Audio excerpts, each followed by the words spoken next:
Muy buenas noches a todos, bienvenidos a esta 21ª entrega de Lágrimas en la lluvia, el programa que aspira a marcar la diferencia en complicidad con un público diferente. Un gobernante de cuyo nombre no quiero acordarme dijo en cierta ocasión, para justificar sus enjuagues y trapisondas, que la nación es un concepto discutido y discutible. Por una vez, y sin que sirva de precedente, aquel gobernante que siempre trata de llevar las aguas turbias a su molino, tenía sin embargo razón, pues en efecto pocos conceptos han provocado tanto debate y controversia en el pensamiento político como el de nación. Pocos han amparado formulaciones tan calculadamente ambiguas, pocos han servido por igual para afirmar la constitución de comunidades humanas como para favorecer su desmantelamiento, a veces sangriento. Si probamos a consultar el diccionario, descubriremos que la nación es definida como una colectividad humana asentada sobre un territorio definido y una autoridad soberana que emana de sus miembros, constituyendo, por tanto, un Estado. A simple vista parece una definición suficientemente clara, pero los problemas empiezan cuando analizamos el concepto de autoridad soberana o soberanía, que Juan Bodino definía como un poder absoluto que no conoce ninguna autoridad superior. Bastaría, pues, no reconocer ninguna autoridad superior a sí mismos para que los miembros de cualquier colectividad humana, asentada sobre un territorio definido, se organizasen como nación. Este es el pensamiento que anima a los nacionalistas vascos o catalanes, que consideran que las regiones de Cataluña o el País Vasco podrán ser naciones si así lo decidieran sus pobladores o sus representantes. La creación de naciones se convertiría de este modo en un acto soberano de la voluntad. Pero el término nación define algo que es, algo que posee una existencia, una realidad histórica cierta, superior a nuestra voluntad. Si la comunidad política a la que se aplica el término es verdadera nación, no hace falta que nuestra voluntad lo ratifique. Si no lo es, nuestra voluntad no podrá hacer nada para que lo sea de la noche a la mañana. La definición del diccionario que antes mencionábamos nos obligaría a aceptar que la nación española solo existe desde principios del siglo XIX. Es la definición liberal, de tipo contractualista, en la que la nación se constituye mediante un acto de soberanía. Frente a esta definición de corte liberal existiría otra de corte más tradicional que descubre en la nación un proceso histórico, un hermanamiento de pueblos que con sus rasgos particulares comparten sin embargo un proyecto común. Esta definición permitiría retrotraer el nacimiento de la nación española a fechas muy anteriores, previas incluso a la constitución de España como Estado, en las que los diversos pueblos hispánicos se identificaban en un mismo ideal de reconquista frente a invasiones extranjeras o frente al intento de propagación de una fe en la que no se reconocían. Según este concepto, habría existido en la Edad Media una nación española, aunque no existiese todavía un Estado común, y a partir de la unificación de los reinos españoles, durante el reinado de los reyes católicos, habría existido un Estado-nación. El problema hoy, con la floración de nacionalismos separatistas en el seno de la nación española, es que caminamos hacia un Estado sin nación, en el que las diversas nacionalidades, así es como llama la Constitución española al País Vasco o Cataluña, se reconocen vagamente integradas en el Estado, pero al mismo tiempo hablan de nación vasca o catalana. Inevitablemente un Estado sin nación acaba rebajando la entidad de su patriotismo, que al final acaba siendo, si acaso, mero patriotismo constitucional, en el que la lealtad que se debe a la propia patria se sustituye por la lealtad a unas leyes, que a fin de cuentas dependen de una voluntad soberana y que por lo tanto son cambiantes y sometidas a veleidades políticas. Sobre el concepto de nación, sobre la formación histórica de la nación española, sobre la construcción artificiosa de nuevas naciones en el seno de la nación española que niegan su identidad común y poco a poco van erosionando la cohesión, hablaremos hoy en compañía de Fernando García de Cortázar, Emilio de Diego, Andrés Gambra y Miguel Ayuso. Les prometo un coloquio formidable, pero antes, como siempre, María Cárcava les anticipa la película que lo ilustrará. Pues muy buenas noches, Juan Manuel, y muy buenas noches a todos ustedes. La película que veremos a continuación, estrenada en 1999, se titula Goya en Burdeos. Fue escrita y dirigida por Carlos Saura, uno de los maestros del cine nacional, y está dedicada a la memoria de su hermano, el pintor Antonio Saura, fallecido un año antes. A Carlos Saura debemos obras señeras como La caza, Cría cuervos, Mamá cumple 100 años, Ana y los lobos o Ay Carmela. En este film, a caballo entre lo teatral y lo pictórico, Saura cuenta con una extraordinaria banda sonora de Roque Baños que adapta piezas de compositores como Boccherini y compone temas que logran recrear a la perfección la música española de la época. Pero si hay algo todavía más relevante que la música en Goya en Burdeos es el tratamiento visual sofisticado y esteticista que Saura nos ofrece con la ayuda de la fotografía del italiano Vittorio Storaro, ganador de 3 Oscars de Hollywood.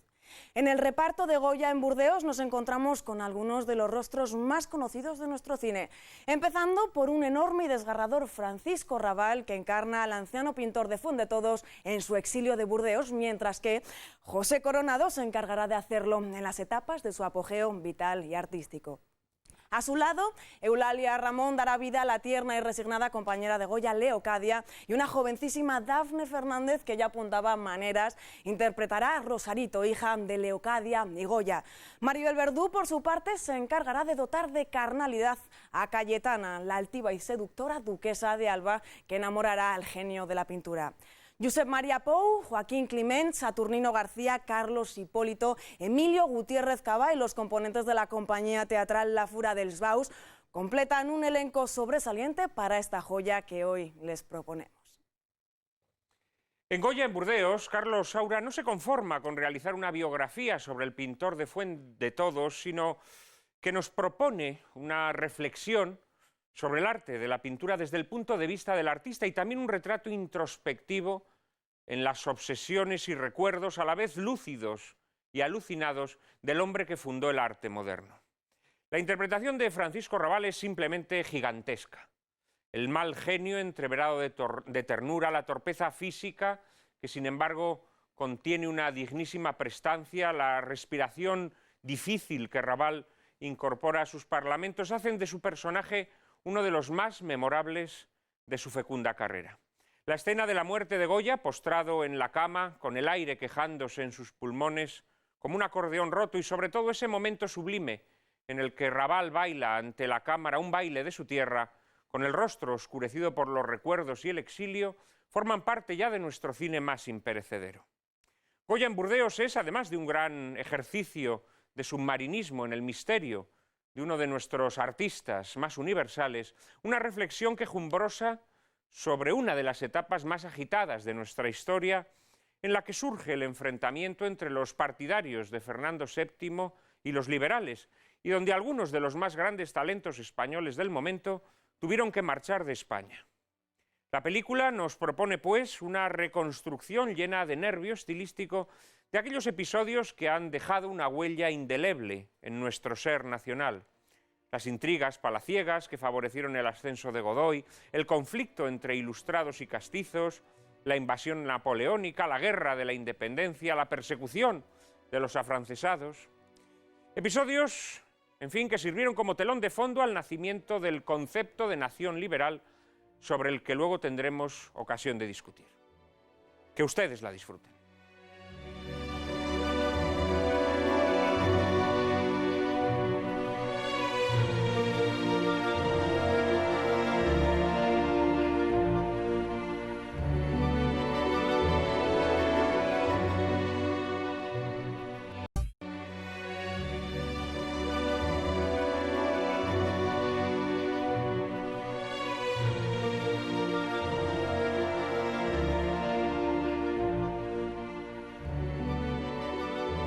La identificación de Francisco Rabal con su personaje llegó a ser tan fuerte que murió como el propio Goya en Burdeos. Nosotros también queremos que la identificación con nuestros espectadores sea plena, por eso ponemos a su disposición una cuenta de correo electrónico para que nos hagan llegar sus inquietudes y sugerencias para futuros programas que siempre consideraremos. Hemos recibido muchos correos esta semana, María. Pues como cada semana, Juan Manuel, muchos correos como el de José Manuel Holgado Brenes, quien solicita que le dediquemos un programa a la New Age, la nueva era, la era del acuario, poniendo, eso sí, al descubierto lo que verdaderamente esconde. Juan Andrés Serrano, con solo 20 años, se confiesa fiel seguidor del programa y hoy está de enhorabuena porque nos pide que hagamos más programas sobre historia de España. José Manuel Márquez sugiere que hablemos sobre la respuesta humanista a las agresiones totalitarias, empleando como apoyo un film que le impactó hace años, Fahrenheit 451. Por otro lado, Alicia Ruiz Bosch desea que abordemos el tema de la administración de justicia, ilustrando el coloquio con cintas como 12 hombres sin piedad o testigo de cargo. María Rosario Rivas se pregunta si nos atreveríamos a dedicar un lágrimas a las apariciones marianas. Jesús Hernández y un grupo de madrileños que nos siguen desean que desarrollemos el binomio credulidad-creencia en la sociedad actual, dedicando un apartado especial a los milagros. Saludos a nuestro fiel grupo de Cuenca y al nuevo grupo de Pelayo y Josa. Ya saben que pueden enviarnos sus opiniones y sugerencias a la siguiente dirección de correo electrónico: lágrimas@intereconomia.tv. Repetimos, lágrimas@intereconomia.tv. Pues en efecto, así será. Vamos a procurar atender todas sus peticiones y ya estamos trabajando en alguna de ellas. Andamos detrás de la película Fahrenheit 451, sin ir más lejos, y por supuesto todos los temas que ustedes nos proponen trataremos de irles dando cabida en sucesivas ediciones de este programa. Hoy, en efecto, tenemos un programa muy jugoso, un programa que tiene que ver con la historia de España, que tiene que ver con la ciencia política, y tenemos con nosotros a 4 invitados de excepción. Algunos de ellos ya los conocen ustedes perfectamente, como por ejemplo a Andrés Gambra, profesor titular de universidad, en la actualidad secretario general de la Universidad Rey Juan Carlos de Madrid, y además ha sido catedrático de Historia de Enseñanza Media, medievalista e historiador del derecho. Ha escrito numerosos trabajos sobre el reinado de Alfonso VI, las instituciones de gobierno, la idea de imperio y los fueros en la Edad Media. También sobre la Casa Real de Castilla, los válidos en tiempos de los Austrias, el concepto de nación en la historia de España y también sobre historia del arte. Muy buenas noches. Hola. Andrés, gracias por estar una vez más con nosotros. Gracias a ti, Juan Manuel. Otro asiduo de nuestro programa es Fernando García de Cortázar, catedrático de Historia Contemporánea de la Universidad de Deusto, director de las fundaciones Vocento y 2 de Mayo, es autor de más de 50 libros. Entre sus obras de mayor éxito se cuentan Breve Historia de España desde el arte, con la que obtuvo el Premio Nacional de Historia, Los mitos de la historia de España o Los perdedores de la historia de España. Sus más recientes títulos son Leer España y Las fotos que hicieron historia. Muchas gracias también, Fernando, por estar una vez más en Lágrimas en la lluvia, en este tema además que te es tan querido. Totalmente de acuerdo, y que además estoy en una fundación que trata de destacar eso. La Fundación 2 de Mayo, Nación y Libertad. Otro asiduo de nuestro programa, que nuestros espectadores conocen bien y que hoy vuelve a estar con nosotros, es Miguel Ayuso. Pertenece al Cuerpo Jurídico Militar y ha sido letrado del Tribunal Supremo. En la actualidad es catedrático de la Facultad de Derecho de la Universidad Pontificia Comillas de Madrid. Es director de la revista Verbo, presidente de la Unión Internacional de Juristas Católicos y autor de más de 20 libros. Entre los más recientes se cuentan La Constitución Cristiana de los Estados o Estado, Ley y Conciencia. Muy buenas noches, Miguel. Creo que esa lista de libros se va a incrementar muy brevemente, ¿no? En muy poco tiempo, ¿no? Temo que sí, bueno, por los lectores. Ya daremos cuenta de ello en este programa. Y cerramos este cuarteto admirable con un invitado que hoy nos visita por primera vez, pero que seguramente seguirá viniendo al plató de Lágrimas en la lluvia. Nosotros así lo deseamos, al menos. Se trata de Emilio de Diego, doctor en Historia y Derecho. Es profesor de Historia Contemporánea de la Universidad Complutense, académico de número de la Real Academia de Doctores de España y correspondiente de la Real Academia de la Historia. Presidente de la Asociación para el Estudio de la Guerra de la Independencia, es autor de obras como España, el infierno de Napoleón o Prim, la forja de una espada. En la actualidad coordina y dirige el diccionario sobre la Guerra de la Independencia. Muy buenas noches, Emilio. Buenas noches y muchas gracias por tu presentación y tu invitación. Muchísimas gracias a ti por aceptarla. Y bueno, ya que eres el neófito en Lágrimas en la lluvia, pues estaría bien que fueras tú quien abriera el fuego, dándonos una opinión, una somera opinión sobre la película que acabamos de ver, Goya en Burdeos, de Carlos Saura. ¿Te ha gustado la película?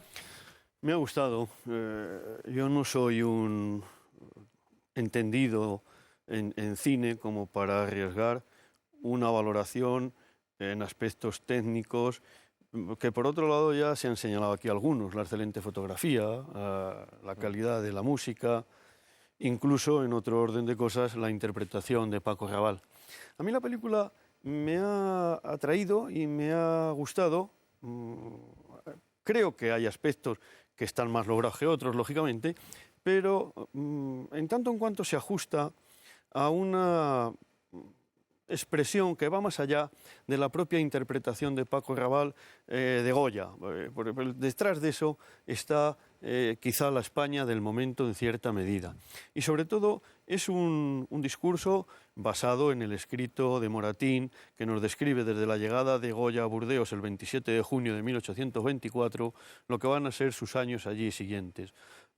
Incluso algunas imágenes pues, recrean lo que Goya ha pintado allí de alguna manera con especial atención, por ejemplo, los toros de Burdeos que pinta en 1825, etc. Y algo más significativo es todavía en algún momento que se ajusta extraordinariamente bien en la película al texto, una vez más, de Moratín. Goya llega a Burdeos viejo, débil, cansado, sin un criado. Poco después escribe, no sabe bien lo que quiere, si volver, a veces echa de menos en exceso España, otras veces manifiesta encontrarse cómodamente en Burdeos, libre. Hay un titubeo ahí que, por otro lado, es común no solo a la figura de Goya, sino a tantos otros ilustrados españoles, en el mejor sentido del término, a propósito de esa doble sensación de pertenencia intelectual al ámbito de lo francés y de una percepción patriótica de su propia realidad nacional. Yo creo que hay muchos aspectos muy logrados. Y luego, en cuanto a la estética, ese juego de blancos, esa fotografía maravillosa, a mí me ha parecido entre las cuestiones más significativamente positivas de la película. Sí, habría que quizá aclararle a nuestros espectadores que Goya no fue exactamente un desterrado. Al menos nadie lo desterró.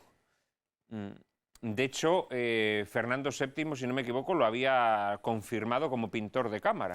Le había confirmado, sí, y no solamente Pero eso. Goya, bueno, quizá tiene temores, ¿no? Y pide... Está escondido, pero marcha más de 3 meses después de que se vuelva otra vez a restaurar el neoabsolutismo, etc.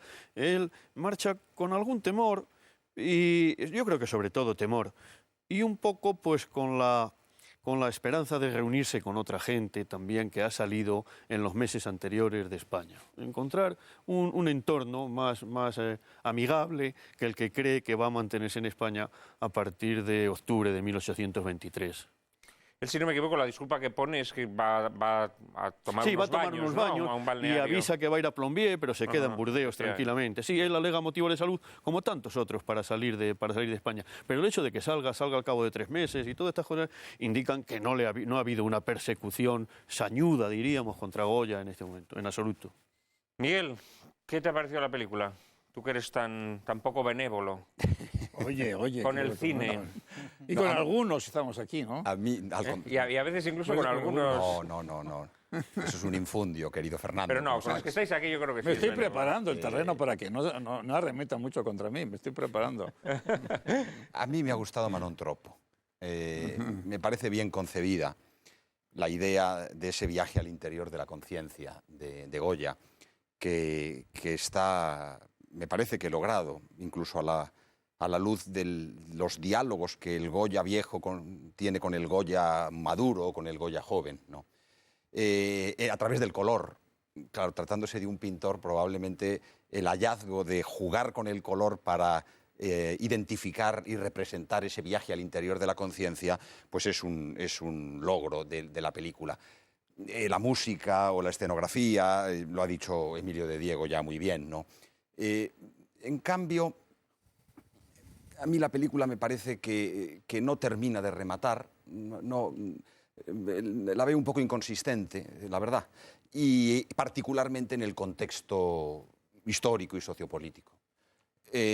Yo, para introducir una maldad, diría que lo que pasa es que, claro, el contexto histórico y sociopolítico del liberalismo español era probablemente inconsistente y que desde este punto de vista lo que hace la película es retratar esa inconsistencia. Entonces no puedes decir que la película es inconsistente, porque si lo que hace es retratar algo que tú consideras inconsistente... Sería consistente en la inconsistencia. Bueno, pues... Fíjate, oye, pura escolástica ya. Y hablando de escolástica, diría que quizá refleja muy bien, en cambio, ese Goya omnipresente en sus personajes, que es el origen de la pintura moderna, como se dice al final en la cita de Malraux, frente a la pintura realista tradicional, en la que el pintor, como el creador, se esconde de sus criaturas y no se hace demasiado presente en ellas. Muy bien, bueno, después de esa captatio benevolentie que has hecho para ganarte el ánimo de Miguel Ayuso, ¿qué te parece la película? Bueno, la película a mí me ha gustado. Fernando. Puede ser un aperitivo para nuestra charla. Yo creo que introduce elementos que nos pueden ser valiosos para nuestro debate, ¿no? Y también es una gran metáfora de esa España doliente, de esa España que sufre, de esa España que quiere mejorar, de esa España que algunos no la quieren como es y que efectivamente la quieren transformar y la van a transformar en un sentido positivo, yo creo, a lo largo del siglo XIX.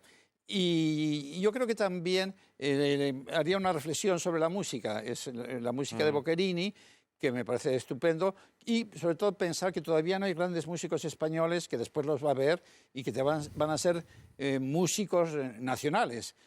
Pues ya, pero ya a caballo entre el siglo XIX y el XX, como Albéniz, como Granados. Y sería bonito recordar que Boccherini es el autor de un fandango maravilloso, uno de los grandes fandangos, pues mejor que los de Cádiz, ¿no? O que el propio Agustino Soler, el padre Soler, hace ese maravilloso fandango que nos hace pensar que, bueno, pues, que los catalanes, como era Soler o Amadeo Vives, son grandes compositores de fandangos porque sienten el fandango o sienten toda España como su propia región catalana.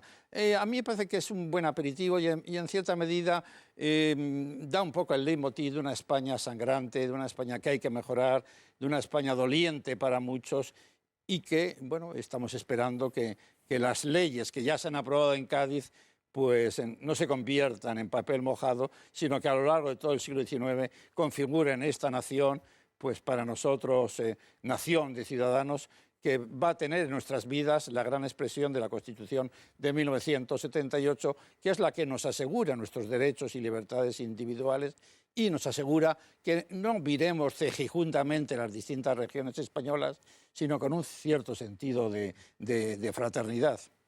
Este elemento tan destacado en la película, efectivamente, la música, bueno, realmente en todo el cine de Saura, o al menos en el cine del Saura de la última etapa, me recuerda que tú, al mando de la Fundación 2 de Mayo, estás haciendo también una eximia labor de rescate musical de piezas de esta época. Hace poco en la parroquia de San Ginés tuvimos el concierto con el oratorio al Santísimo, ¿no? Magnífico, de Garay, sí, de porque Garay. Es una época en la que hay una cierta música adquirida, desconocida, no tan popular, pero que conviene rescatar. Como bilbaíno, yo creí que solo existía Arriaga, que es maravilloso, es una especie de Mozart o de Schubert, pero están saliendo pues numerosas personas, como bueno, claro, Ledesma, que es el que hace la gran misa con motivo de los ejecutados retratados por Goya en el maravilloso cuadro de los fusilamientos del 3 de mayo, ¿no?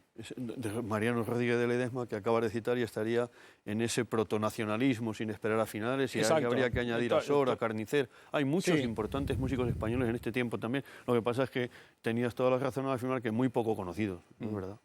Pues hay que y que no irlos se les rescatando, utiliza, hay que irlos que no se les recuperando. utiliza como la pintura. Enseguida va a surgir la pintura histórica para afirmar la nación. Pintura histórica que ya está, claro, nace con un nacimiento glorioso con Goya. Claro, ¿quién va a superar en los fusilamientos del 3 de mayo, la carga de los mamelucos como expresión de esa nación, de esa fuerza, de esa nación en movimiento, ¿no? Pues sigan las actividades de la Fundación 2 de Mayo, Nación y Libertad, y tendrán la ocasión de recuperar a grandes artistas de la época que hoy efectivamente pues están olvidados o al menos un tanto traspapelados.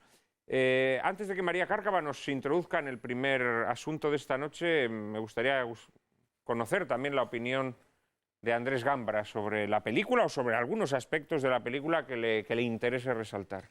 Bueno, la película a mí me ha gustado en muchos aspectos que ya se han señalado aquí. Me ha parecido una película bien construida, que asume un desafío difícil, como es la biografía de una personalidad como la de Goya. Creo que Saura acertó bien enfocándola desde ese momento final de su vida. Lleva a cabo una recapitulación, digámoslo así, en forma de flashback y de elementos oníricos que resulta sugestivo y que recoge dos aspectos, creo yo, que son, por un lado, la inmensidad de esa obra de Goya. Me parece que la selección de cuadros está muy bien realizada y da una idea cabal de los distintos géneros que con tanto acierto tocó Goya. Me parece espléndida la reconstrucción que se hace de la quinta de Goya, una reconstrucción libre pero que resulta muy sugestiva, el ir y venir de unas épocas a otras. Me parece que resulta muy didáctica y que es capaz de algo que es difícil, que es plasmar cinematográficamente la obra de un pintor. Y por otra parte, pues efectivamente, como ya se ha dicho aquí, yo creo que sabe recoger entre los distintos episodios de esa narrativa biográfica de Goya, pues aspectos vivos de la España de aquel tiempo, del drama que vive la España de aquel tiempo, de aquella quiebra del antiguo régimen que se está produciendo y de la apertura de una época, no sé si esperanzada o desesperanzada, que en todo caso va a ser realmente dramática y va a suponer el final, cuando menos, de una edad armónica para introducir a España en un siglo ciertamente desgarrado como ha sido el siglo XIX. Pues de todo esto seguramente que tendremos ocasión de hablar esta noche, del nacimiento de la nación española, de la historia de la nación española, dónde la situamos. Pero antes de todo, quizá tendríamos que aclararnos sobre el concepto de nación española. A ello nos va a ayudar María Cárcava. Comenzamos el coloquio de esta noche con una aproximación al concepto de nación. A lo largo de la Edad Media, dicho concepto se fundamentaba en su etimología latina. Nación proviene del latín natio, sustantivo que deriva del verbo nascor, que significa nacer, y se empleaba con un sentido de comunidad étnica cuya lengua y costumbres la diferenciaban de otras. El término nación que utilizamos hoy día deriva del discurso político ilustrado de la Revolución Francesa, aunque su pleno desarrollo se produjo a lo largo del siglo XIX de la mano del despertar de los nacionalismos en Europa. La nación revolucionaria era definida por el abate Sillés como un cuerpo de socios que viven bajo una ley común y están representados por la misma legislatura. La nación romántica equivaldría a lo que llamaba Joseph Mestre el alma colectiva. En ella priman la tradición y la pertenencia a una comunidad viva de lengua y raza. Muchos han sido los pensadores que a esta ficción para unos y realidad para otros han dedicado su estudio. Para Ernest Renan, la nación es un plebiscito cotidiano. Otto Bauer entendía que la nación era una colectividad unida por una comunidad de destino en una comunidad de carácter. Para Johann Herder, la nación era una comunidad de hombres vinculados por la sangre y por el hecho de compartir una misma cultura integrada por elementos centrales como la religión, la distinción de raza y sobre todo la lengua. Fichte, por su parte, afirmaba que la nación era el producto del proceso educativo. Y así llegamos hasta el historiador marxista Erich Hobsbawm, que en Naciones y Nacionalismo desde 1870 aseguraba que no es posible descubrir ningún criterio satisfactorio que permita decidir cuál de las numerosas colectividades humanas debería etiquetarse como nación. Es decir, que no hay forma de decirle al observador cómo se distingue una nación de otras entidades. Pero como ha escrito Josep Ramon Llovera, la nación es el dios de la modernidad. Para quienes se queden tan perplejos y confusos como servidora con tantísimas definiciones y sobre todo tan heterogéneas, preguntamos a nuestros invitados esta noche qué es una nación y cuáles son sus características definitorias. Y yo creo que vamos a empezar con Fernando García de Cortázar. Bueno, después de lo dicho, hay que abrir... Porque, como ves, hay definiciones para todos los gustos. Por eso, que se ha dicho mucho, yo tengo que ser rompedor. Guerra a la vulgaridad, ¿no? No es que esto sea vulgar, sino al contrario, hay que buscar una cierta originalidad en el discurso, ¿no? Eso es como cuando juzgamos una tesis doctoral, el que habla por último es espantoso, no sabe qué decir, porque ya los otros lo han dicho todo. Pues yo diría que es el gran mito colectivo moderno. Hay grandes mitos, como puede ser el proletariado después de la revolución o de la marxista, puede ser el gran mito de la juventud después del 68, también frustrado porque todos se volvieron, después del recreo, todos volvieron a sus puestos. Pero yo pienso que es el elemento más importante de definición social. Yo creo que nos identificamos antes con la condición, no sé, quizá a excepción de España, que es un poco singular, torpemente singular. Nos identificamos antes con nuestra condición de alemanes, franceses, argentinos, que con la condición de médicos, de historiadores o de curas. Yo creo que es el gran elemento de definición social y a través de esa estructura, de esa nación, a la cual ya le damos la soberanía nacional, que sería lo fundamental a partir de finales del pensamiento del siglo XVIII con los ilustrados y ya con la Revolución Liberal, ya le concedemos esa soberanía nacional de la cual nosotros somos partícipes y en buena medida se la quitamos al rey. El rey no es soberano, por mucho que empleemos ese término, rey soberano, los soberanos somos nosotros. Y eso yo pienso que es un avance sustantivo en la historia de la humanidad y que todavía podemos progresar en ese avance. Porque yo creo que además todas estas grandes ideas, también la idea de nación, como la idea de igualdad, la idea de fraternidad, la idea de cristiandad universal típica de la Edad Media, han funcionado como utopías. No en el sentido de Moro, de Campanella, sino en el sentido de cambio, de mejora, de tendencia a, como ahora la palabra democracia. No podemos engañarnos, la palabra democracia no significa lo que en griego deja entender, poder del pueblo, puesto que la democracia tal como se vive en la alternancia de unos partidos o en las luchas en una campaña electoral o en una selección de candidatos para esas elecciones, no parece que tenga que ver mucho con el pueblo, pero significa que tratamos de que el pueblo, nosotros, los ciudadanos mejor, nos hagamos oír. Y entonces yo creo que la nación, y hablo fundamentalmente ya de la nación liberal, de la nación política, que es la que en buena medida nosotros gozamos ahora, disfrutamos a través de una Constitución, bueno, pues yo creo que es un fenómeno muy importante y que debemos nosotros también enriquecerlo con nuestra actividad. Si Renan decía que la nación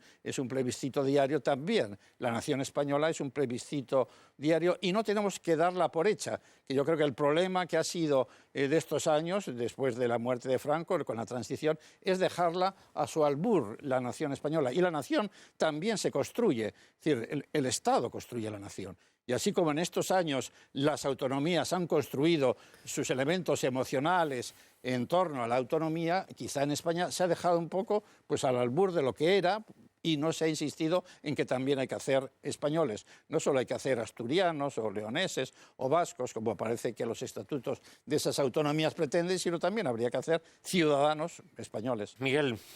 Pero es que, claro, Fernando García de Cortázar es un torbellino, es un torrente, ¿no? Y son tal cantidad los temas que ha sacado, además sabiamente entremezclados, que resulta difícil hacer el discernimiento conveniente que se exige ante un tema como este. Para empezar, porque, como él muy bien ha dicho, estamos ante un mito, sobre todo si lo planteamos desde el punto de vista de la nación revolucionaria, de la nación moderna, de la nación política. Es un mito, pero claro, las exigencias nuestras es la de, y no porque yo sea racionalista, pero el racionalismo no es...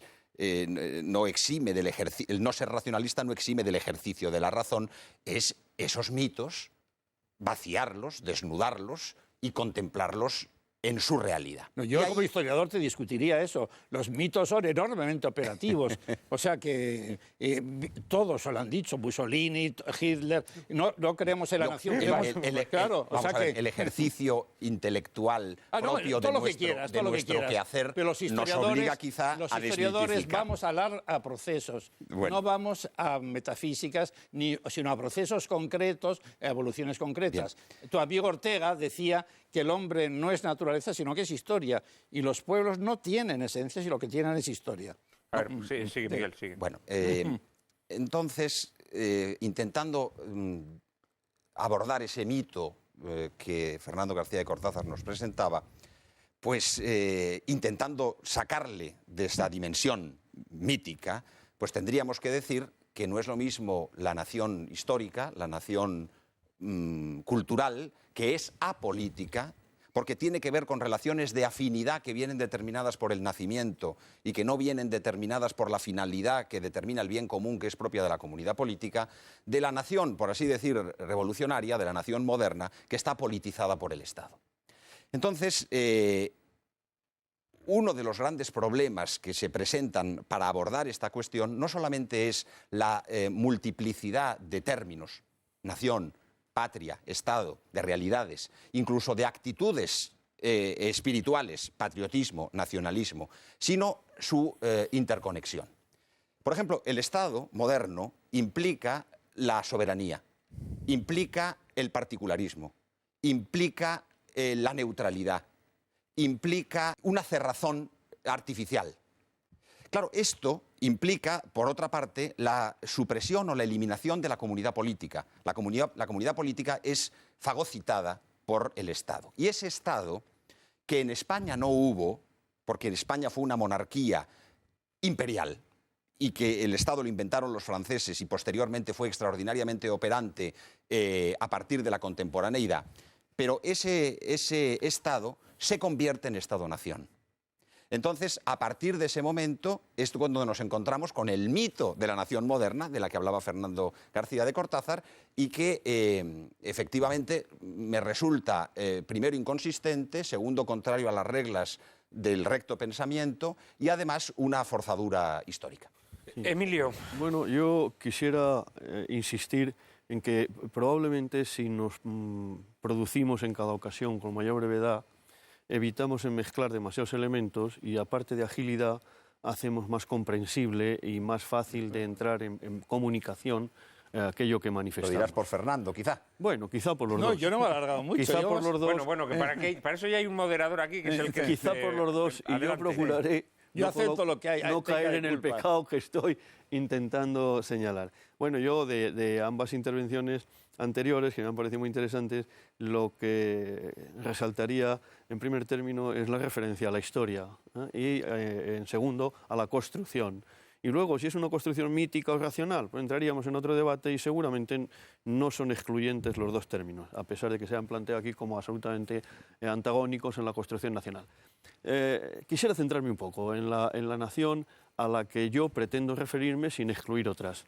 Es la nación política, en contraposición a otro tipo de naciones que existen y coexisten en relación con esa nación política y que se construye a partir de un momento claro en España como tal, nación soberana, y es el de el marco de la Guerra de la Independencia, en el que el hundimiento de las instituciones anteriores da paso a una construcción que se articula de manera diferente, en una recuperación de la soberanía nacional y en una definición de la nación. La propia Constitución del 12 hace un esfuerzo de pedagogía para decirnos qué es la nación, quiénes son los españoles como sujetos de esa nación, siempre en función de la nación, que no lo hace ninguna otra constitución posterior. Ya no hace falta definir la nación.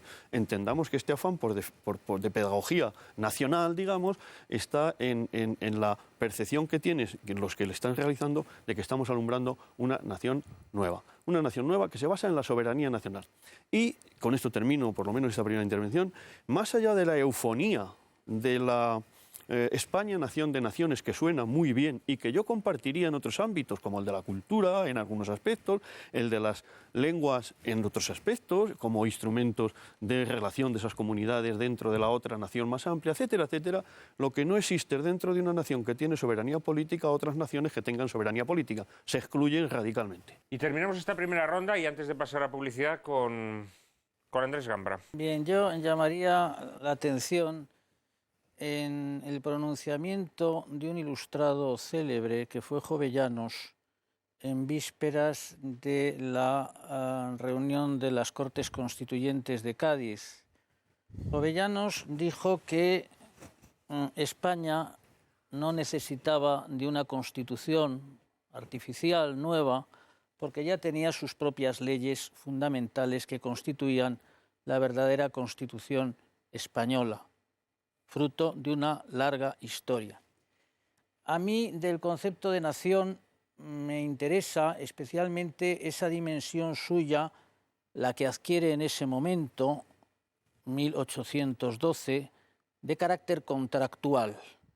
No es un mito, es una realidad efectiva, enormemente operativa, que reduce una construcción histórica riquísima y multisecular al esquema de un texto de derecho público articulado, por lo demás prolijo en su contenido y cuya eficacia fue escasísima. De hecho, solo tuvo una vigencia, si no me equivoco, de 5 o 6 años e incluso sus partidarios no volverían a reutilizarlo. Pero sí sirvió de punto de arranque efectivamente para una concepción que yo entiendo que a la larga no ha sido benéfica para España, que es la identificación sucesiva y yo diría que traumática, discontinua, contraria a la continuidad que debe tener la vitalidad de un pueblo, que ha sido la secuencia de modelos. Una constitución, 2 hasta 10 en la actualidad.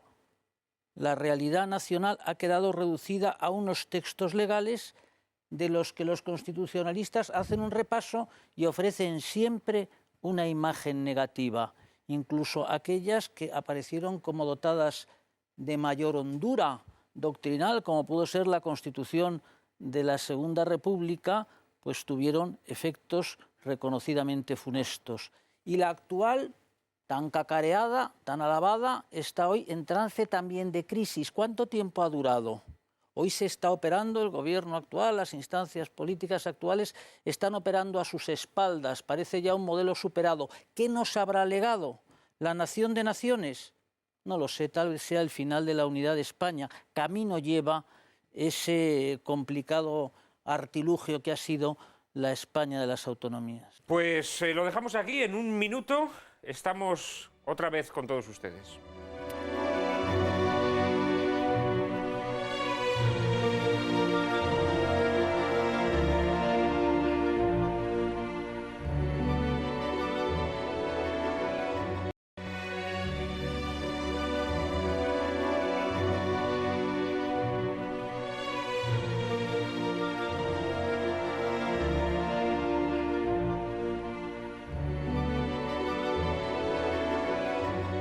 Tratábamos de descifrar en toda esa selva de conceptos de nación cuál es el que, al que deberíamos ceñirnos, cuál es el que nuestros invitados consideran idóneo. Y como ven, ya han planteado nociones de nación sumamente interesantes, en algunos casos antitéticas, y sobre todo han planteado una problemática muy interesante al concepto, a la existencia misma de nación.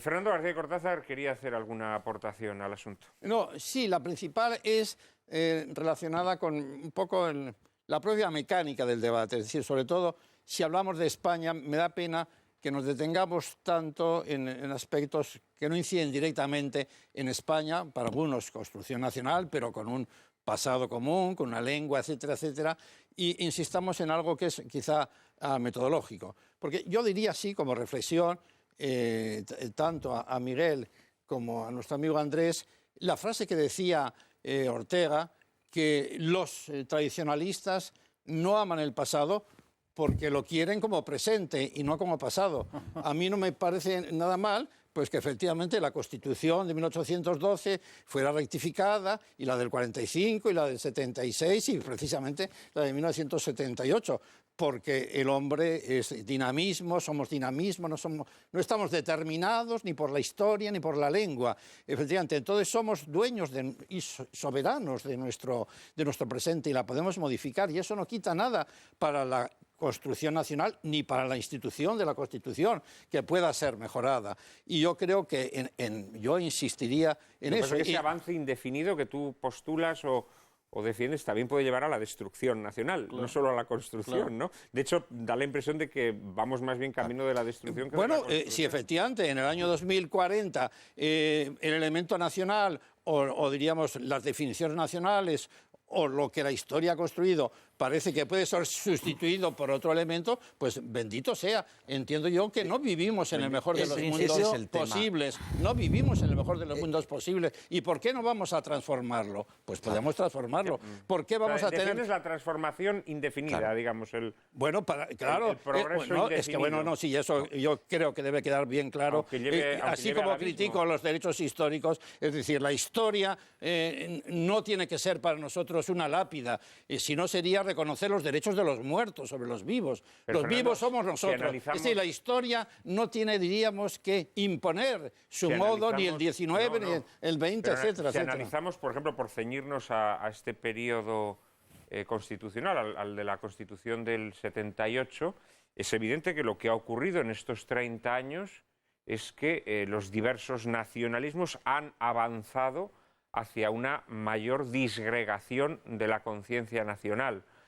Si ese proceso sigue así, evidentemente esa conciencia nacional se destruirá. Como lo hemos denunciado mucho. Pero tú acabas de defender ese proceso. No, he defendido el proceso de que los habitantes de España del 2050 o del año 3000 son responsables y son dueños de su presente y también de su futuro. No es un único proceso, Juan Manuel. No es un único proceso, me parece. Me parece que el racionalismo político de la nación contractual, para haber sido coherente en su aplicación práctica, debería haber sido universalista y no particularista. Lo que ocurre es que una serie de condiciones históricas fueron las que determinaron que los estados se concretaron en unos territorios reducidos y no en una especie de estado mundial. Esta es una primera fase, pero junto con esta fase coexiste una segunda fase disgregatoria, que es la fase en la que nosotros estamos asistiendo ahora, pero paradójicamente con una también de mayor unidad. Es decir, en este momento coexiste la fase de disgregación y la fase de absorción. Es decir, coexiste la globalización con los separatismos. Pero todos pertenecen a la misma lógica, que es la lógica del contractualismo, que es una lógica contraria a la nación histórica, que es una lógica contraria a la comunidad política natural, y que Fernando García de Cortázar muy dignamente defiende la nación española contra los separatismos, olvidando que pertenecen a la misma lógica, es decir, que los nacionalismos periféricos responden en realidad al mismo paradigma que él defiende.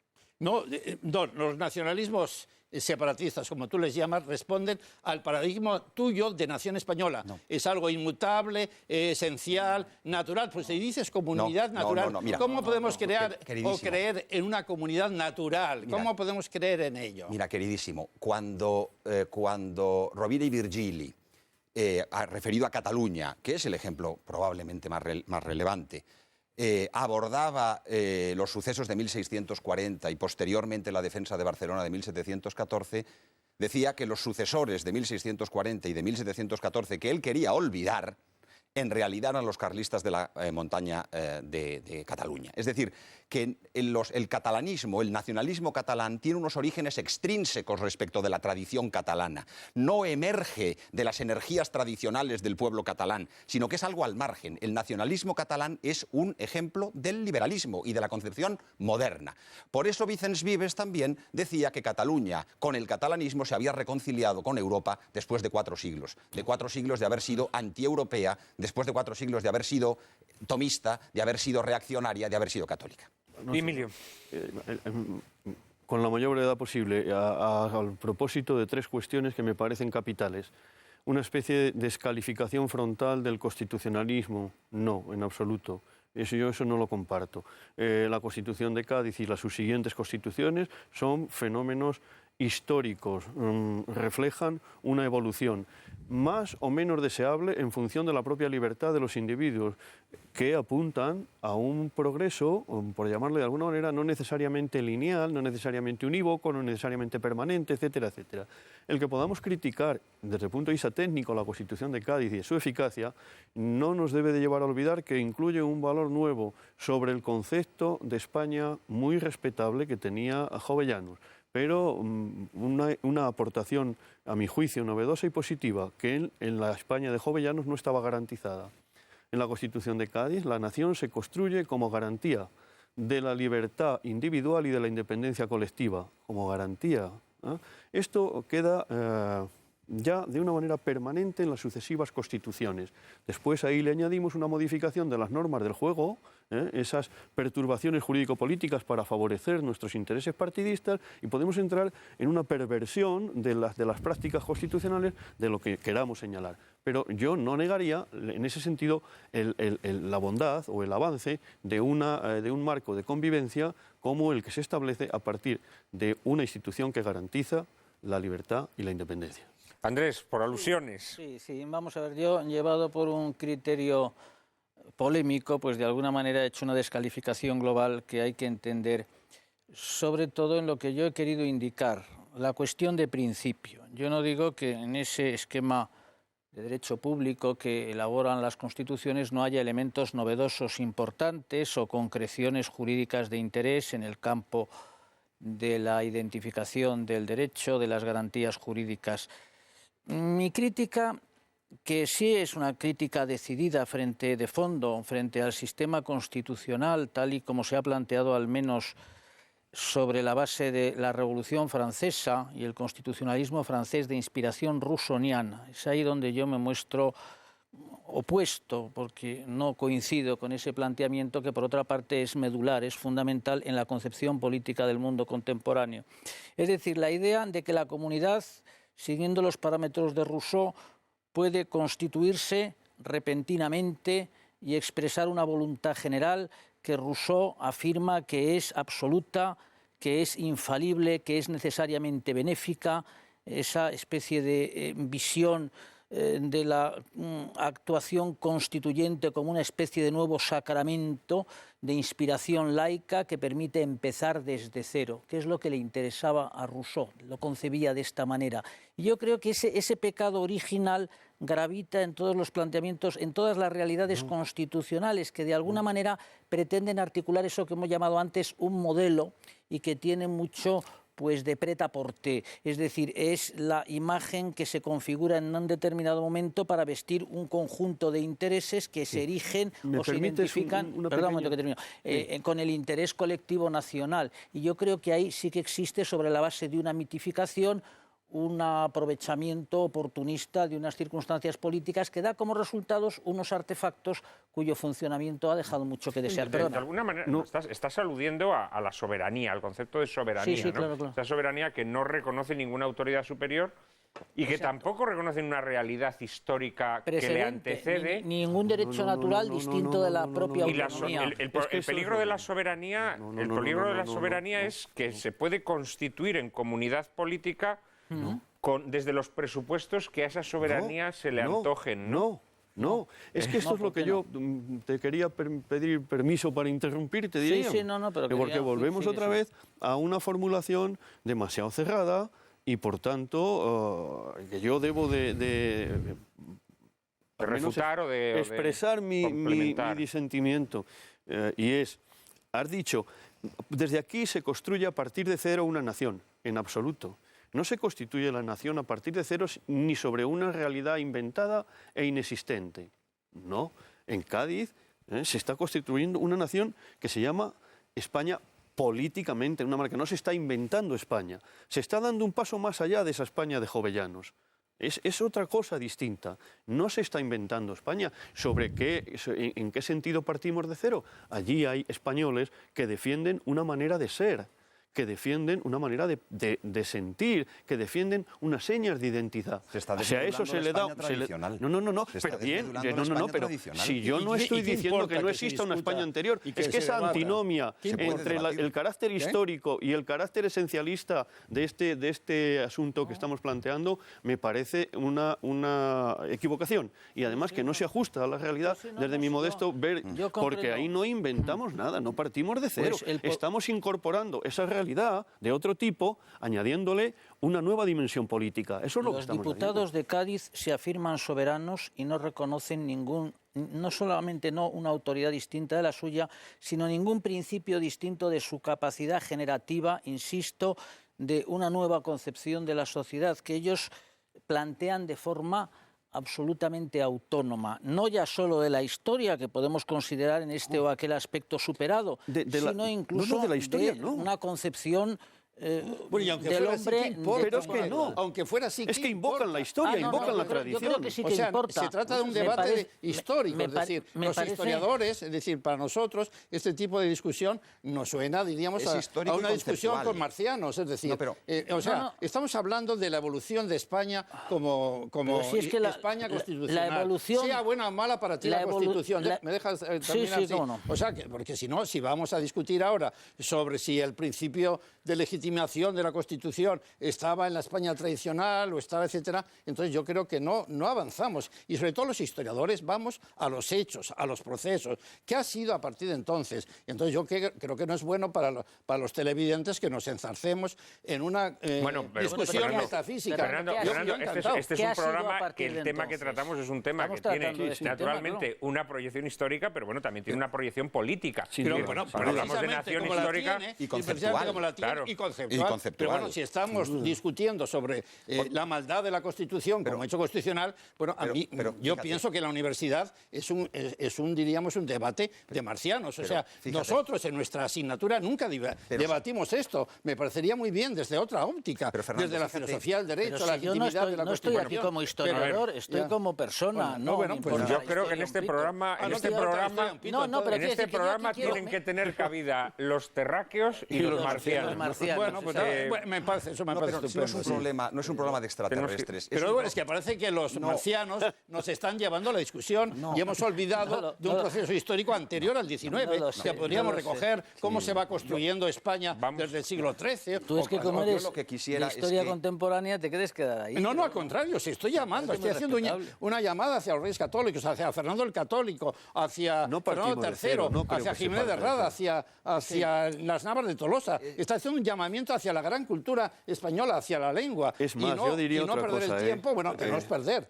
Y a mí me encanta también eso. Hay muchas pero yo cosas que entiendo- problematizar, Fernando. Bueno. Yo lo que creo es que esa es la finalidad, o entiendo así la finalidad del programa. Hay muchas cosas que problematizar. No hay una prohibición de preguntar sobre No, por ciertos, supuesto, por sobre supuesto, ciertos claro. tópicos que están difundidos, ¿no? Entonces, por ejemplo, el concepto de nación... Pues ya poner a puede discusión ser las constituciones, pues el ya concepto podemos de podemos constitución, discutir claro pues que es todo, pro- y el Estado, Pero claro que pero no es se trata eso problematizable. igual de eso. Yo no creo se que trata. sí. Bueno, Por ejemplo, el concepto de soberanía. El concepto de soberanía es un concepto que no se puede dar por descontado. El concepto de soberanía a es un estas alturas, concepto... Miguel, sí, es un concepto claro, esencial. Pero ha funcionado, y ha funcionado A ver, 2 siglos. no y ha nos ocasionado guerras, interrumpamos. ha ocasionado Fernando, muertes, no. ha ocasionado es un concepto creaciones internacionales. esencialmente absurdo y anticristiano. Bueno, pues nada, Cuando- una vez dicho eso, ha sido muy operativo y nosotros, como somos historiadores, vamos a ver la operatividad de ese concepto. Pero- Bueno, pero la operatividad puede ser Fernando, para el déjalo bien o concluir, para el luego mal. te doy la palabra a ti.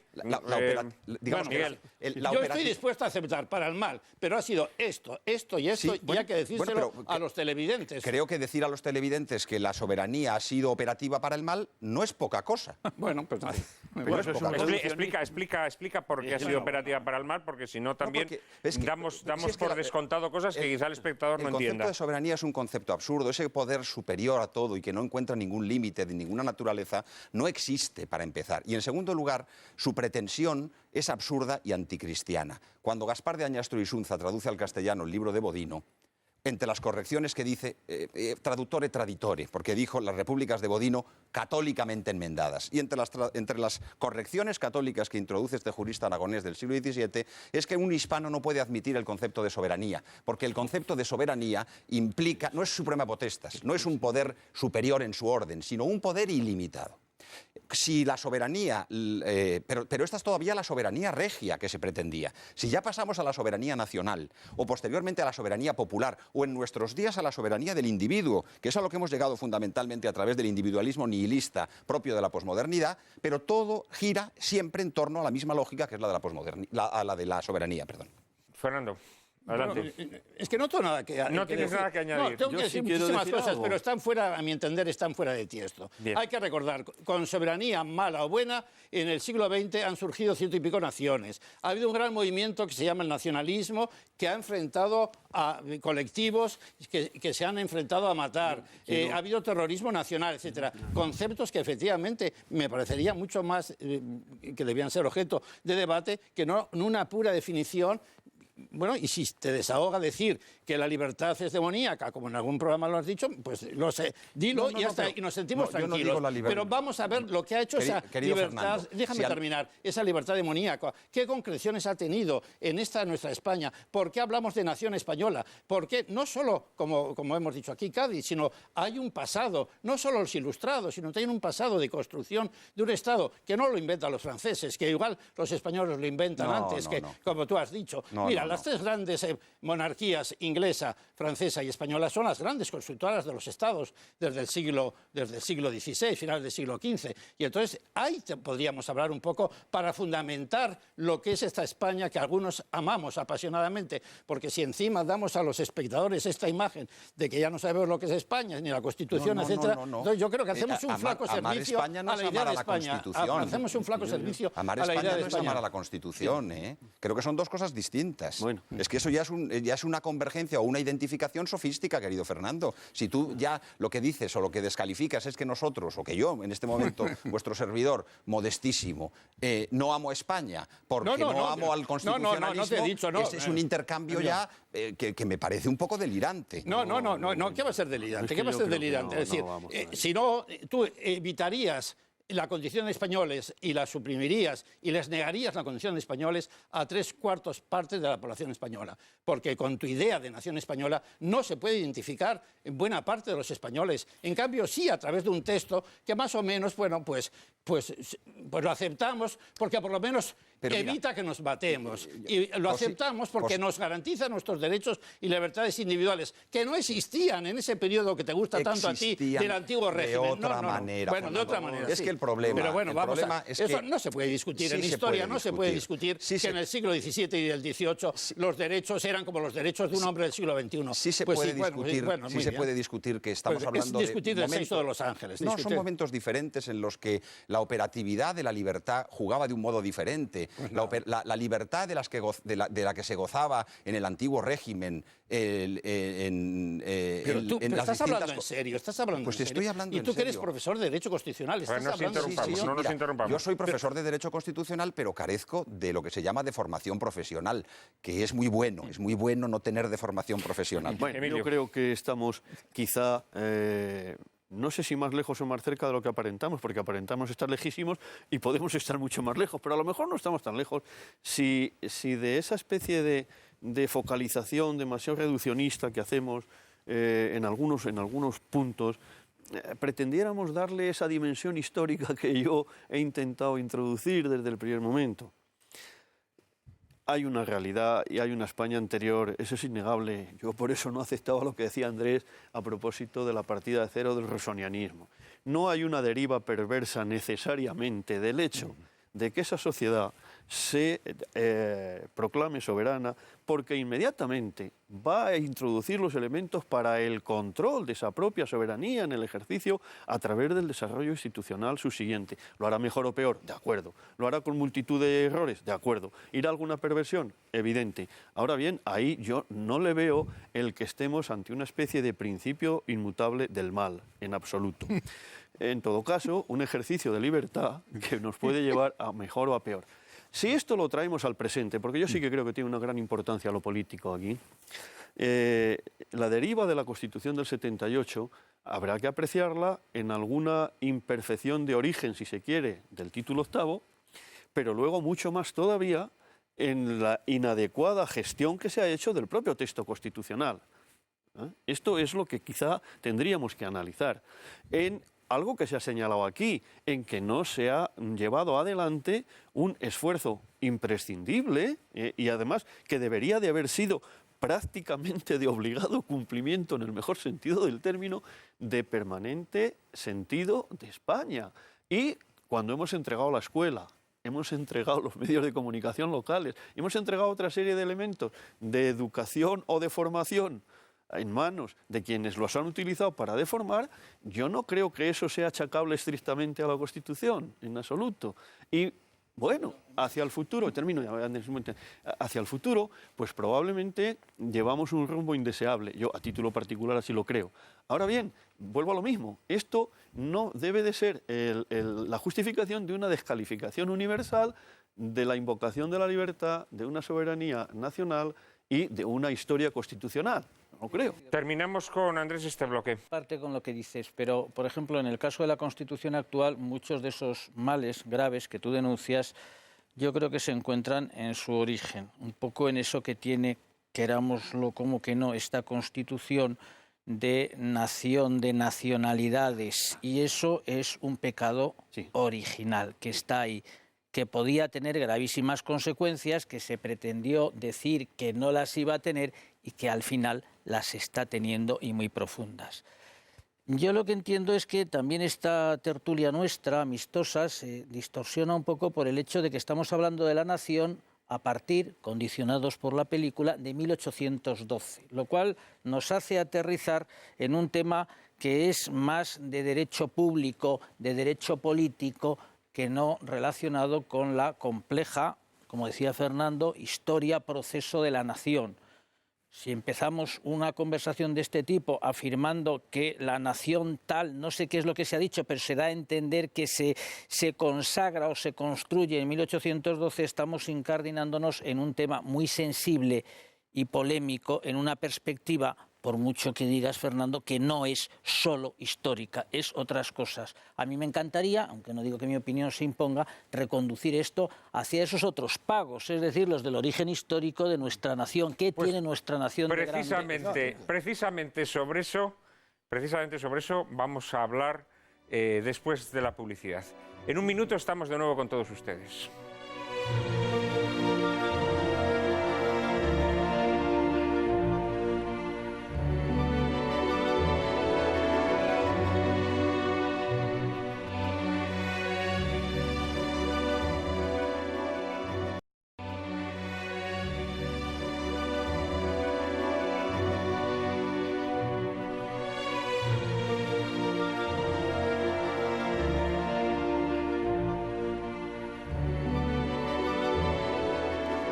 Le afeaba a Fernando García de Cortázar a Miguel Ayuso que en un programa anterior hubiese hablado de la libertad perversa o luciferina.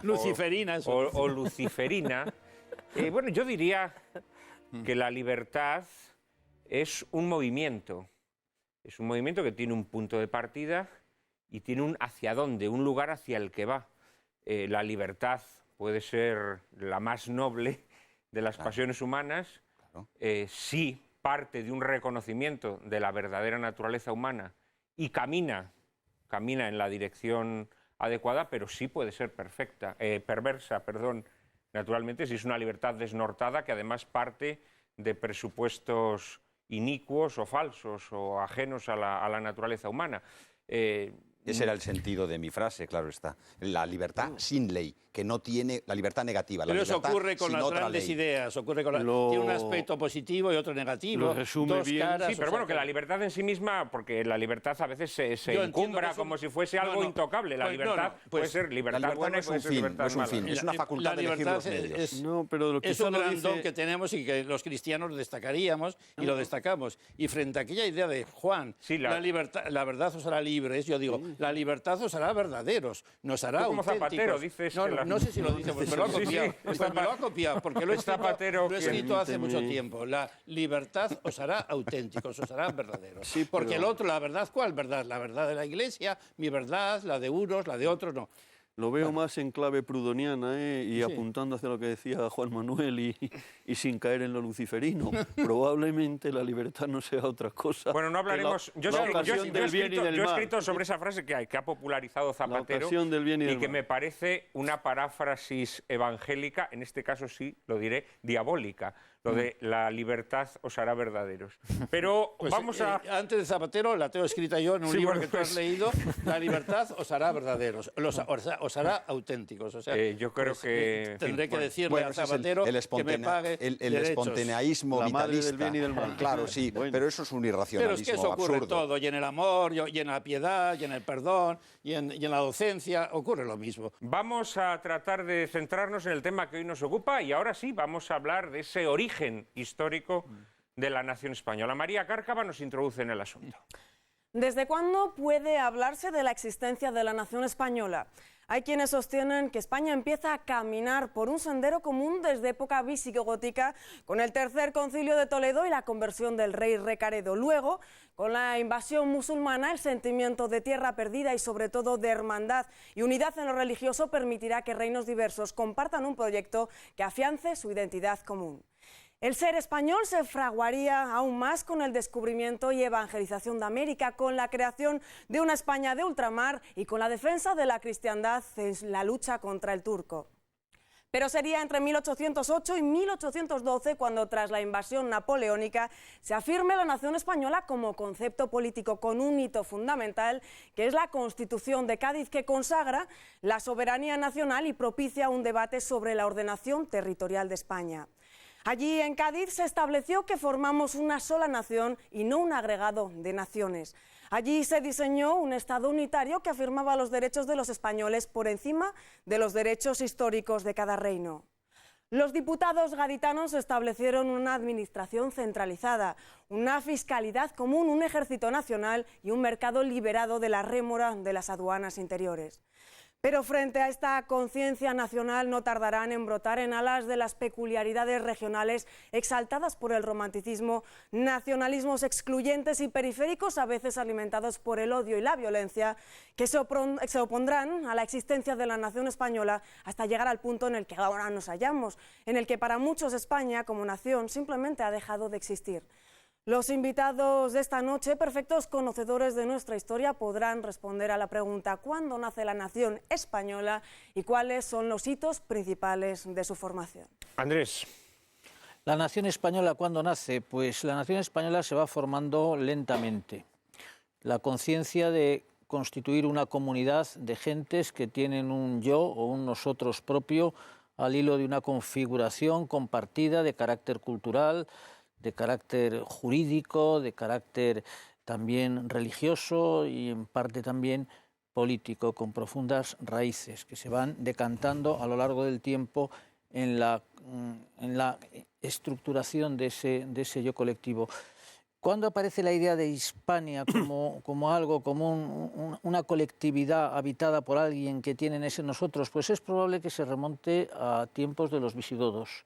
Hay un texto precioso, ¿verdad?, de San Isidoro, donde exalta la figura de España, llamándola sagrada, Madre España, siempre feliz, y en el que en realidad no hace sino recopilar o de alguna manera sintetizar otros textos más antiguos que hablan no solamente de la piel de toros, sino de la gente que allí vive y de su quehacer. Es un atisbo, digámoslo así, de una conciencia española que luego se va a ir consolidando con el paso del tiempo a través de un episodio multisecular extraordinario que da a la configuración de España una personalidad única, que es la historia de la Reconquista, ¿verdad? España va a conocer, por su situación geográfica, un fenómeno cataclísmico que afectó a gran parte del mundo oriental y mediterráneo, que fue la invasión musulmana.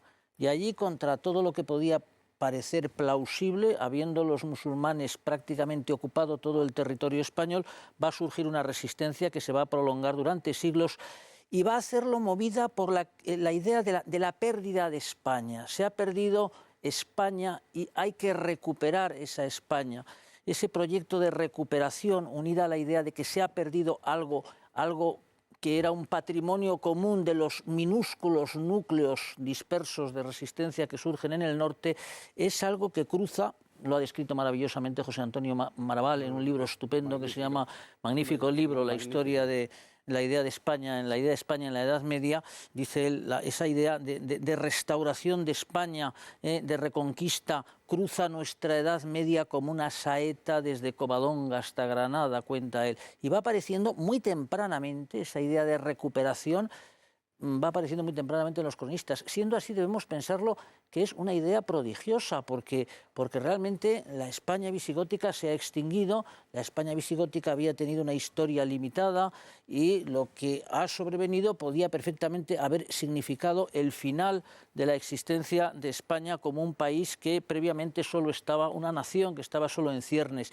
y sin embargo tenía por motivos casi misteriosos, providenciales, lo que quieran ustedes, tenía una vitalidad interna, una capacidad de afecto, yo creo que muy vinculada a la dinámica religiosa, ¿verdad?, frente al Islam. Ahí hay una conciencia religiosa que no quiere aceptar, podía haberlo hecho, en otros territorios así sucedió, haber asumido esa supremacía del Islam, adaptarse plenamente, integrarse ahí. Esa resistencia va a generar que España durante 8 siglos se vaya generando hasta llegar ya a épocas de plenitud en tiempos de los Reyes Católicos. Fernando, Bueno, yo quizás... ¿reconoces esos antecedentes? No, por supuesto que sí. Diría que igual no tiene sentido la pregunta. ¿Cuándo nace la nación? Es como decir, ¿cuándo nace un idioma? Bueno, pues empieza a gestarse algo que después sería nación, y por supuesto, nación política soberana en el siglo XIX, pero sí estaría de acuerdo y que es muy importante que lo digamos y que lo destaquemos. Es decir, nuestra nación no es algo inventado, como ha dicho el señor Mas, sino que tiene unos antecedentes que hacen de la nación española la nación con un pedigrí y con un árbol genealógico como no tiene ninguna nación en Europa. Es decir, solo podía compararse Inglaterra o Francia, y eso es claro. Y yo estaría de acuerdo, por supuesto, con este tipo de procesos. Destacaría, por supuesto, San Isidoro, que, como ha dicho muy bien en su obra de Laude Hispaniae, pues dice esos piropos preciosos hacia España. Destacaría también incluso antes a su hermano San Leandro, que pone las bases de un poco de la alianza del trono y altar, más que del nacionalcatolicismo, de la alianza del trono y altar, que también recorre toda la historia de España. Destacaría, por supuesto, Alfonso II el Casto, que pone la corte en Oviedo. Destacaría el mito de Santiago, que es enormemente operativo, como son buena parte de los mitos que construyen la historia.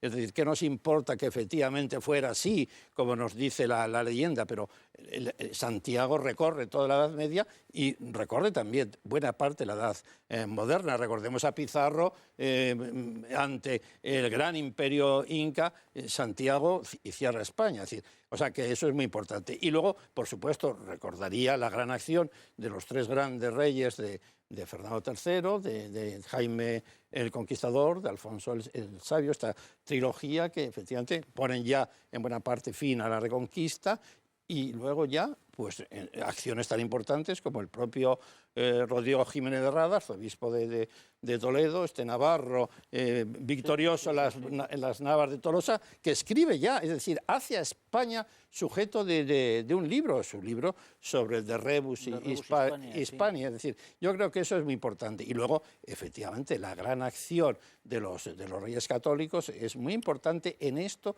que se va a ir configurando, y que ya podríamos incluso, apurándonos y tratando de responder a esa pregunta, la nación, bueno, pues las naciones ya en ese sentido, como la francesa y la inglesa, en el siglo XVI ya aparecen. Después va a ser la nación que te da los derechos y libertades en el XIX, pero si apuramos, yo destacaría que ya en el siglo XV o XVI podemos hablar ya de lo que sería esa nación española, claramente con ese sentido, no nación soberana como la del XIX, pero algo de tal entidad que va a hacer fácil a los diputados gaditanos afirmar la nación en Cádiz. En el concilio de Constanza, en 1414, ¿verdad?, se establece, que era un concilio universal, entonces se establece que la cristiandad estaba dividida, y así categóricamente se señala, en 5 naciones. Y una de esas naciones es precisamente España. Sí, pero es el momento en que en los concilios hay esa división. Por ejemplo, Bueno, es una agrupación, efectivamente. O en la Universidad de París también. Bueno, en la de Bolonia, en las universidades. En las Emilio. universidades. Yo creo que Y luego Miguel. apuntaba Fernando y en cierta medida Andrés también algunas claves de la dificultad en señalar un origen exacto en una fecha concreta, en un día del nacimiento de España. Entre otras razones porque yo creo que hemos partido ya de aceptar algo en común todos, de que es una construcción, lo cual no significa nada negativo, sino todo positivo.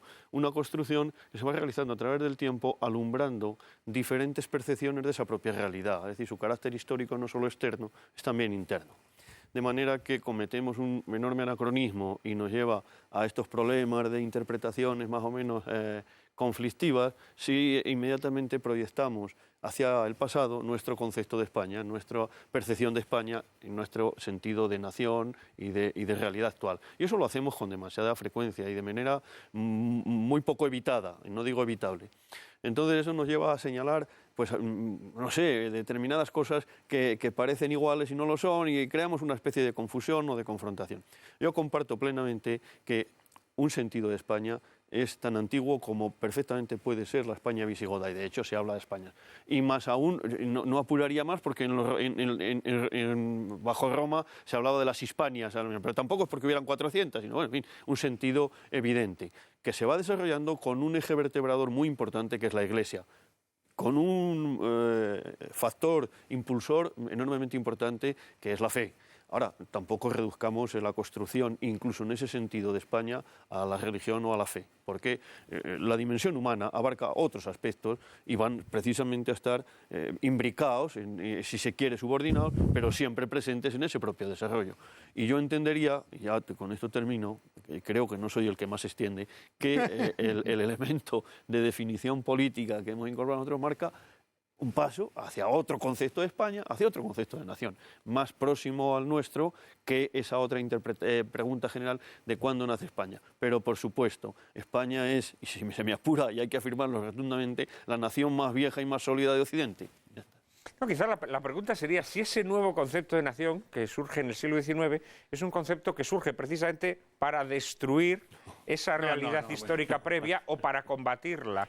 ¿No? Porque tú has dicho, evidentemente, no todo se puede pasar por el tamiz de la religión, pero evidentemente el elemento religioso, por ejemplo, es un elemento constitutivo muy fuerte en Juan Manuel, la identidad. precisamente la respuesta mejor a lo que dices tú es que en las Cortes de Cádiz, tanto unos como otros, diríamos los liberales como los conservadores, reaccionarios o como quieras, los dos Reconocen, grupos apelan a la tradición española. Es decir, pero si es que tienen que hacerlo, tienen que hacerlo. Si no habría vamos que ver si es una apelación puramente nominal o verdaderamente asumida. Claro. Miguel. Sí, vamos a ver, yo en primer lugar no afirmaría, yo no estoy de acuerdo con que España sea una construcción, que sea un proceso, sí, pero no una construcción, porque una construcción implica un diseño que es lo propio del racionalismo y que yo rechazo. No era en ese sentido. No, lo entiendo, pero quiero aclararlo, no es por corregirte, líbreme Dios, querido Emilio, sino por salvar lo que es mi pensamiento en este punto. Y dicho esto, tanto lo que ha dicho Andrés, sobre todo, como lo que ha añadido luego García de Cortázar y ahora Emilio de Diego, pues describen este proceso. Ahora bien, ¿cómo se sintetiza este proceso? Pues con una España que existe como concepto nacional, como realidad nacional, de resultas de la convergencia y de la confluencia de una serie de tradiciones diferentes. Por eso es la España plural y por eso es la España católica, la monarquía federativa y misionera. Ese es el concepto tradicional de España y no es otro, en el que se respetan las distintas tradiciones de los distintos reinos que participan de un etos común que es el de la Reconquista y que da ese etos común que es el de la Reconquista una particular fuerza a la unidad católica como elemento central de la unidad española, que no existe en otras naciones, que son católicas también, como Francia, pero en la que el elemento católico no es un elemento consustancial, porque tiene una historia diferente. En la nuestra, la unidad católica es el eje de la unidad nacional. Por eso Menéndez Pelayo, en la historia de los heterodoxos, se podía permitir esa frase de la que algunos se han reído, de que España evangelizadora de la mitad del orbe, luz de Trento, martillo de herejes, cuna de San Ignacio, espada de Roma, esta es nuestra grandeza y nuestra unidad, no tenemos otra, el día en que acabe de perderse retornaremos al cantonalismo de los arébacos y bectones y de los reinos de Taifa. Porque eso es lo que ha ocurrido de alguna manera, de tal manera que, y yo entro a lo que planteaba muy brevemente ya Juan Manuel de Prada, creo que efectivamente la nación política, tal y como se construye, es así, construida, es verdad que no puede prescindir, no puede hacer tabla rasa de todo lo anterior, pero lo intenta en la medida en que puede, sobre todo del elemento católico, más allá de una cuestión nominal, de alguna manera sería la oposición a la España tradicional. Fernando, ¿ves esa oposición? No, ¿Ves no, esa... como es un punto de discusión siempre, o sea, pues no sé, para tirar para la gorda. Yo no puedo entrar otra vez en esa discusión que nos lleva a la anterior. Es decir, ¿por qué no aceptamos los procesos históricos y nos dejamos de esencias, de naturalezas, de identidades cristianas o no cristianas, etcétera, etcétera, etcétera? La historia es un proceso en el cual se manifiesta la libertad del hombre y también la libertad para no respetar esas tradiciones que él considera religiosas o cristianas. Lo que sí es fundamental en la historia de España, y es un hecho que puede tener algo que ver con lo que dices tú, que es la alianza del trono y altar. Pero alianza del trono y altar que probablemente la define también el mundo musulmán, en la época en que España pues no parece muy católica porque está regida por los hombres del Islam, etc. Entonces, este tipo de identidades, ¿por qué no vamos a procesos concretos? Y yo sí digo claramente, y no me duelen prendas, que la nación se construye. La nación hay que construirla desde el Estado, porque el Estado además utiliza los hechos nacionales como una forma de legitimación de ellos, y entonces se construyen. Y cuando no se construyen, pasa lo que está pasando ahora en España, ya que lo denunciamos. No ha habido ningún esfuerzo nacionalizador del Estado, en cambio sí ha habido un esfuerzo, llamaremos también nacionalizador desde las autonomías, que hace bueno, que se pueda aceptar tranquilamente en el lenguaje periodístico Estado del español mismo orden en vez de España, y de sentido contrario. Del mismo orden y de sentido contrario. Pues eso, pues efectivamente. Entonces aceptemos que el Estado tiene algo que ver en la construcción nacional. Y si no, que se lo pregunten a los franceses y a los españoles del siglo XIX que copiaron el ejemplo francés. Es decir, primero organizaron el país en provincias, al frente de la cual pusieron un gobernador, dedicaron en España poco dinero, porque no había mucho, a socializar a los españoles en la educación y en los valores cívicos, dedicaron a los artistas para que pintaran la pintura histórica, hicieron inmediatamente verdad aquella frase de que los caminos construye la nación, que es una frase de los Ilustrados, hicieron un ferrocarril, hicieron un plan de carreteras para cohesionar España. Las burguesías vasca y catalana se esforzaron efectivamente en la creación de un mercado nacional tan importante para la idea de nación liberal, y esos efectivamente son los grandes artífices de la historia de España. Y otra cosa Emilio. es el fracaso del Estado. A propósito de lo que señala Fernando y que marca en mucho nuestra comprensión de la historia contemporánea de España.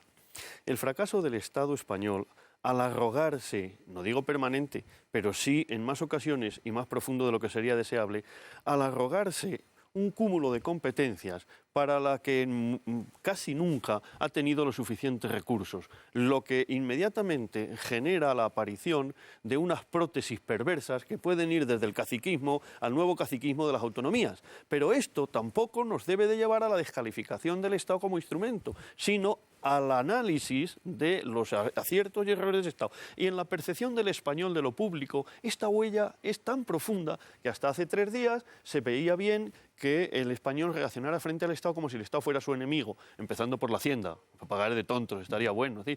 ¿Por qué? Pues porque en el Estado ha visto solamente el ave de rapiña lejana que le lleva al ejército y que le lleva de los bolsillos aquello que tiene. Y además lo hace de manera injusta, arbitraria, etcétera, etcétera, etcétera. Todo eso yo creo que no podemos olvidarlo, pero eso tampoco nos debe de llevar a una especie de condena radical y de planteamiento bipolar en unas alternativas igualmente finalistas, cerradas, inamovibles a históricas. Estamos dentro de la historia, queramos o no, precisamente como un hecho de libertad. Tenemos que ir terminando este programa, Miguel. No, a mí me ha interesado mucho esta intervención de Emilio, que comparto en sus líneas básicas. Ahora bien, yo creo que es preciso distinguir entre el Estado como ente intemporal, es decir, como articulación de la comunidad política, y el Estado moderno.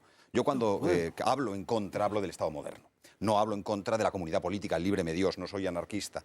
Lo que pasa es que el Estado moderno es artificial, es un artefacto, mientras que la comunidad política ejercía un mando personal, que en la historia española venía personificada en la monarquía. Ahora bien, dicho esto, yo no puedo dejar de observar que ante los elementos de disolución del Estado moderno, aunque el Estado moderno tenga todas mis enemistades, ante la disolución del Estado moderno por abajo y ante la absorción del Estado moderno por arriba, creo que el Estado moderno custodia elementos naturales de politicidad nacional superiores que los perversos de los separatismos y del globalismo. Claro. Respecto a los separatismos, incluso por la propia tendencia histórica, más allá de ese momento de flujo-reflujo que podemos señalar en el discurrir acontecimental. Está claro que hemos ido de la aldea o de la tribu en adelante y que en ese sentido no cabe la menor duda. Estoy completamente de acuerdo contigo. El problema de los separatismos es que, en honor a la verdad, y vamos a dedicar en muy breves semanas otro programa a los nacionalismos, que de alguna manera es la continuación natural de este, en honor a la verdad, con la definición que da el diccionario, yo, nacionalista catalán o vasco, pues no entendería por qué no se reconoce la existencia de una nación vasca o de una nación catalana. Claro, si decimos que nación es colectividad humana asentada sobre un territorio definido y una autoridad soberana. Ahí está. Sí, soberana, sí, pero es que los vascos erigen en autoridad soberana. Entonces no son compatibles. Eso es lo que es imposible, que existan 5 soberanías en el mismo marco. Si es que el problema es la soberanía. Volvemos es que el problema a eso. es el problema es y es la garantía. Si los vascos de repente quieren ser soberanos y decir, ala, pues no, nosotros somos una colectividad humana sobre un territorio definido y nos organizamos nosotros soberanamente mediante un acto de la voluntad como nación. Si aceptáramos un lenguaje más flexible. Este es el problema. Pero es que ahí has introducido elementos que son también bastante discutibles de partida. Lo del territorio definido. ¿Qué es el territorio definido? ¿O Guipúzcoa, Álava y Vizcaya? ¿O Guipúzcoa, Álava, Navarra, la Veroa? Yo qué sé. Es que esto no es así. Entendedme, estoy intentando problematizar el tema. La frase de ese Después lo de la constitucionalista, lengua. que no sé quién ¿Cuántos? era, que ¿Cómo? decía, ¿Cuándo? Dejemos que el pueblo se autodetermine. El problema es que no se puede autodeterminar el pueblo si no viene uno antes que dice este pueblo es así, con sus límites geográficos. ¿En qué sentido Debe autodeterminarse? Sí, claro, que es muy bonita la frase. Sí, el problema, precisamente yo por eso insistí al principio en estos conceptos. Los problemas son soberanía, autodeterminación, principio de las nacionalidades. Si admitiéramos un lenguaje más flexible, no univocista, si admitiéramos que la palabra... Lo que pasa es que yo comprendo que esto choca hoy con las pretensiones de los separatistas y que, por tanto, cuando existe esa tendencia, conceder que es una nación de naciones es un lío.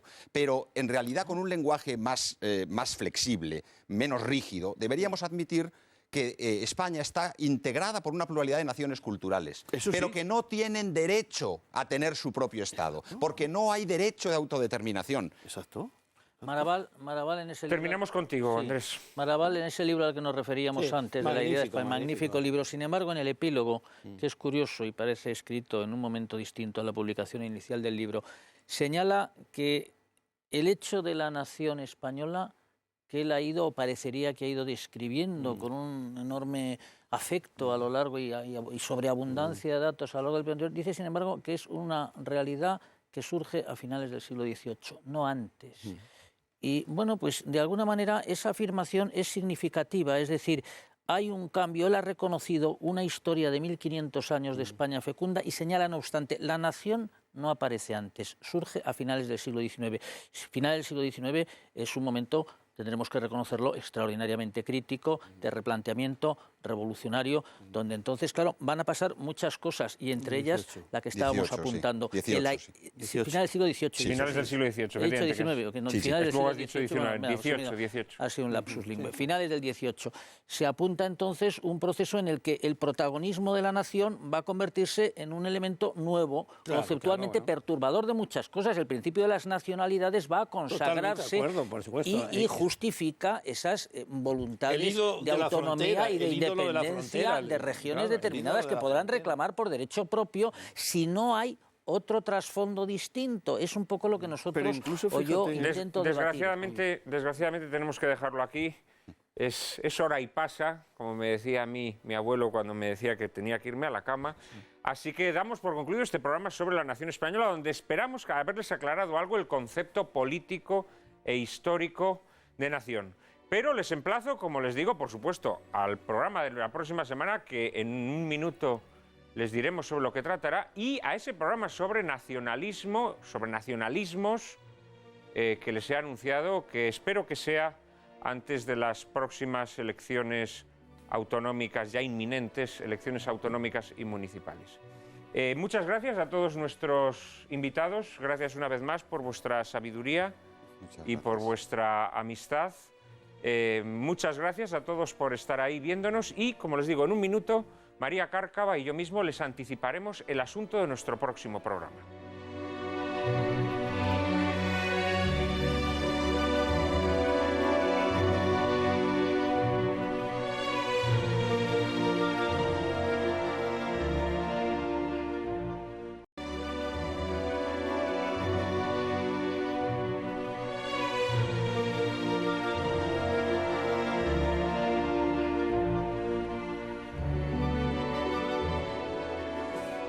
Lo que parece claro, querida Cárcava, es que una nación solo existe cuando quienes en ella conviven tienen conciencia de pertenecer a un proyecto común. Claro que convivir no siempre es fácil. En España, la verdad es que yo creo que no tenemos proyectos comunes, tenemos proyectos individuales que abarcan colectividades, pero tienes cierta razón, Juan Manuel, convivir no siempre es lo más fácil y desde luego resulta difícil cuando además se tergiversa nuestra historia más reciente. Pues hablando de tergiversaciones históricas, no podemos dejar de anunciar a nuestros seguidores que dedicaremos nuestro programa siguiente a uno de los asuntos más controvertidos y apasionantes de la historia contemporánea, como es la posición mantenida por la Iglesia Católica durante la Segunda Guerra Mundial frente al nazismo. Recordaremos el ejemplo heroico de muchos católicos que se enfrentaron a la política del Tercer Reich, analizaremos las actuaciones vaticanas durante aquellos años y la difícil tesitura que tuvo que atravesar Pío XII, a quien la propaganda anticatólica ha pretendido acusar infundadamente de connivencia con el nazismo o de desapego ante la tragedia judía. Ilustraremos nuestro coloquio con una espléndida película, Sophie Scholl, Los últimos días, producción alemana dirigida por Mark Rothemund y protagonizada por Julia Jentz, que triunfó en el Festival de Berlín y fue nominada al Oscar. En ella se nos narra la emocionante historia de Sophie Scholl, una joven alemana, miembro de un grupo de resistencia llamado La Rosa Blanca, que no vaciló en sacrificar la vida en su lucha contra el nazismo. No se la pierdan, ya saben que a partir de ahora no podrán llorar lamentando que la televisión es un desierto de la inteligencia y el buen gusto. Ahora ya pueden refrescarse en el oasis que cada viernes les brinda lágrimas en la lluvia. Todos los viernes a las 9:30 de la noche, aquí, en Intereconomía Televisión.